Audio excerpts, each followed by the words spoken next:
Smashed into the bedroom of this Reed Street home in Rockingham just before 8. The woman, who only moved into the house a few weeks ago, was treated for shock at the scene. Metal poles put in with timbers to support the roofing structure, and that stops the whole lot collapsing. Police have charged a 34-year-old Rockingham man with driving above the legal blood alcohol limit and will appear in court at a later date. Reports. For legal reasons, we can't show you his face as he's just 17. So too is schoolgirl Taylor Parry, whose injuries were so severe her lower left leg had to be amputated after an alleged burnout went horribly wrong. Supporting the accused teenager at court today was his family and mother. How is your son feeling? How's your family feeling? For her as a mother, I'm sorry for her. Thank you. It's alleged the boy, who doesn't have a driver's licence, lost control of a friend's vehicle in a Dutch car park late at night earlier this month. He smashed into a parked car, then a group of bystanders. 17-year-old Taylor Parry and Chloe Gonzalvo were injured. Today it was revealed the T driver was already on bail for assault charges at the time of the crash. Magistrate Andrea Horrigan said he appeared in court over a bench warrant the day after the horrific collision. She questioned why police hadn't mentioned the new charges. The magistrate told the teenager his charges were extremely serious and that it would be grossly inappropriate of her to grant him bail. He was remanded in custody to appear in court again next week. Taylor Parry remains at Royal Perth Hospital after major surgery, while her loved ones and the community plan a fundraising event for her this Friday night. The money raised will go towards her rehabilitation and a prosthetic leg. Claire Grantham, 10 Eyewitness News. A 21-year-old woman has been charged over an alleged hit and run in the hills on Sunday morning. Police say the woman was drink driving without a licence when she hit a cyclist on Kalamunda Road. It's alleged she didn't stop to help the victim, 47-year-old Wes Opie, and later recorded a blood alcohol reading of more than 0.08. The cyclist remains in hospital at Royal Perth in a stable condition. The woman will face court next week on several charges, including dangerous driving occasioning bodily harm. A Perth woman is news. An L-plate driver who allegedly crashed into a group of cyclists has been charged. One man was seriously injured and is still in hospital. Police allege the 21-year-old had alcohol in her system, had no authority to drive, was driving dangerously and didn't stop after the impact. She'll face court tomorrow. 9 News. Another fight's broken out over the ABC's Q&A program. This time, a 10-year-old boy is at the centre after he took a swipe at Tony Abbott while asking a question about free speech. He is the kid who late on a school night took on the Prime Minister over free speech. Tony Abbott scares me when he attacks the ABC and tries to control what we see on it. And today, the 10-year-old hit the replay button of his Q&A appearance. Should we all be afraid of his attacks on Q&A and ABC, both things I love? And there was more. Personally, I don't like Tony Abbott because I don't like what he's doing. Ashton Platt today admitted he was put up to it. I think my mum's idea to go. In fact, the parents conceded they helped write the question, but the program's producers saw it and said it was too long. They then asked for it to be resubmitted in a shorter form.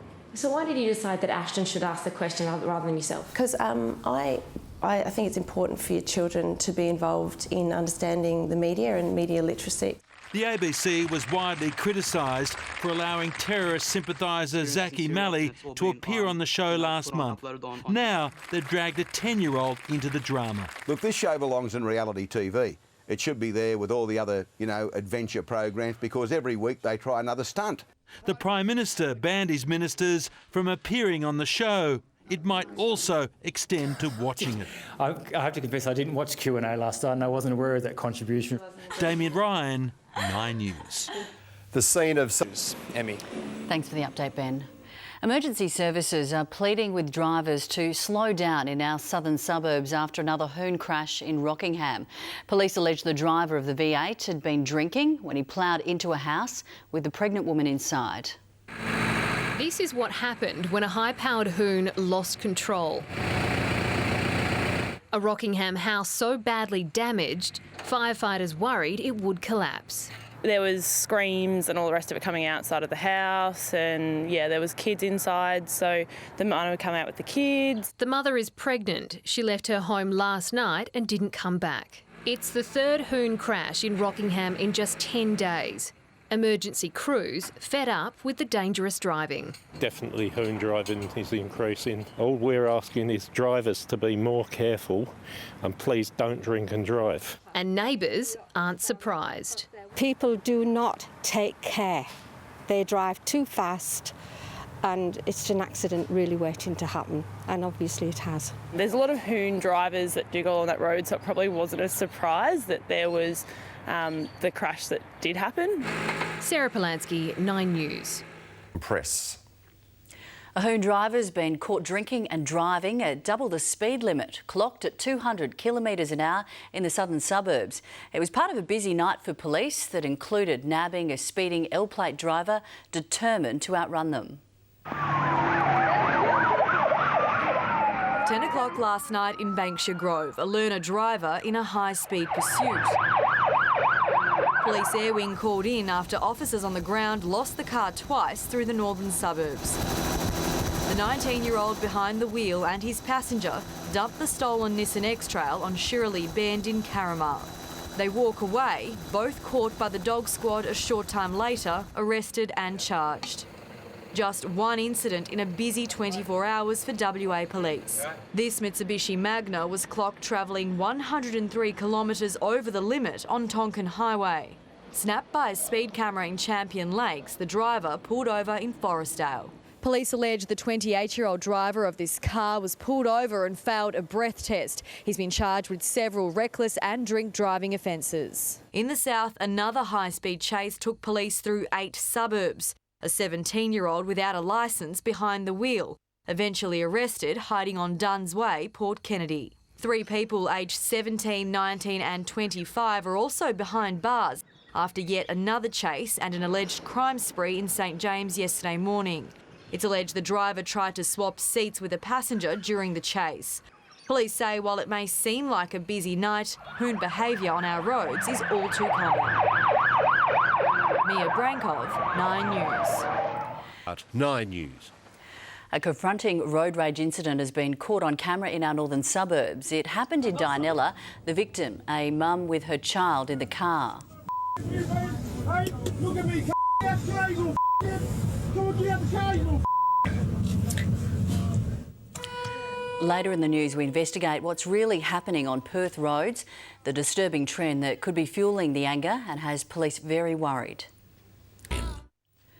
A Gosnells man is being hailed a hero for tracking an armed thief after a botched robbery. The criminal held up the local IGA, but the 52-year-old followed him home and called police. I saw the guy walk in at start, but I was hoping it wasn't what I thought it was, and then it turned out it was a guy trying to hold up the store. It happened at Gosnells IGA about 8:30 yesterday morning. A knife held to a cashier's throat. She was cut as she tried to protect herself. So I ran out. As soon as I got out, it happened pretty quick. Within like 5 seconds, it was already out the door. Father of 4, Peter Hinkley, was in the car park and saw the man flee. Instinct kicked in. I saw this guy come flying out of the shop, carrying a white bag. Jumped in his car, but as he drove out, I jumped in the car and I thought, something wrong here. Instinct took over and he just went out and just followed him. Peter trailed the armed thief all the way to his home in Camillo. He then told police, who swooped on the man. Then all I did was just stayed in the opposite lane to what he was in. So if he changed lanes, I went the opposite lane so I could keep a track of him and keep a good view on him. The cashier suffered a deep cut to her hand which has caused nerve damage. She was taken to Royal Perth Hospital for surgery and is now recovering at home. A 61-year-old Camillo man has been charged over the incident.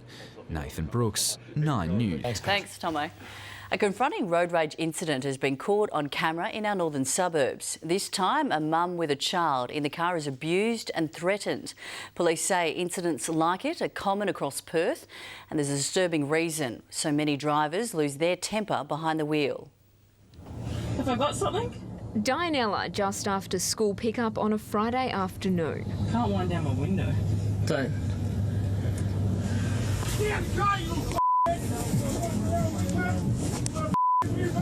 Hey, look at me, that's illegal. A young mum and her child horrified. They have no idea why they're copping a barrage. They say they didn't do anything to provoke the outburst, and importantly, they didn't retaliate. I just think he was just on a rampage, and unfortunately we were just wrong place, wrong time.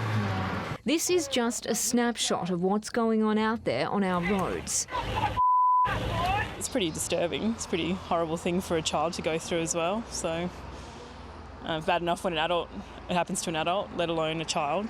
Experts warn it's likely to get worse. Anger and even violence driven by congestion and sometimes drugs. You can record it as much as you want, you dog. With another 500,000 cars headed for our roads by 2020 and Perth's major routes flagged to be some of the most congested in the country, the RAC says WA drivers need to learn to manage their anger.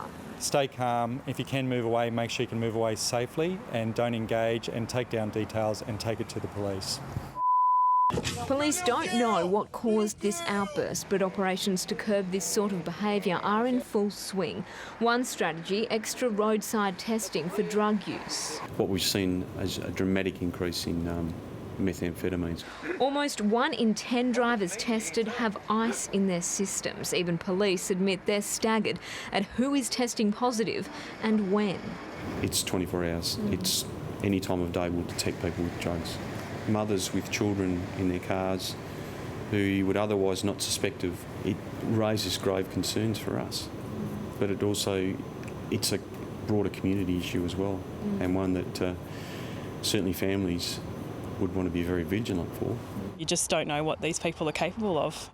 Alice Pooley, 9 News. What are we doing?